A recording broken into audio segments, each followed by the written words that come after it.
A common question that we get is, how much do I need to get started as an investor in this process? So first of all, if you already have a property and you want to turn it from negative to positive, then you don't need any further investment. We can do that without any cost to you. If you want to purchase positive cash flow property, then it always varies depending on the buyer that comes into the house. But a really rough example of what it may cost as your initial investment into one of the properties is around a 10% deposit of the value of the property plus stamp duty. And the reason why it varies is that if you've got a buyer with a larger deposit coming in, then that's less money that you actually have to come up with. But let's just assume at the moment we don't have any deposit from a buyer.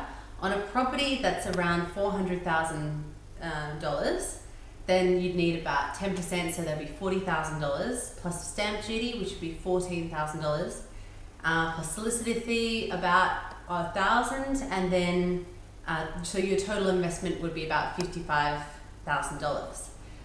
This money can come from the equity of any property that you may have, or alternatively, if you want to use your own savings or an overdraft, then that's your own choice. Coming back to that issue about the buyer, in most cases we'll take about a 5% deposit from our buyers when they move into the house. So under this example of a $400,000 property, they put down around $20,000. Obviously, the more that we can get them to put down, the better. So if they put down the $20,000, then that would be split between the company, Cashflow Property Group, and yourself, which would mean that would cut down $10,000 off your total investment, which means that you'd only need to come up with $45,000.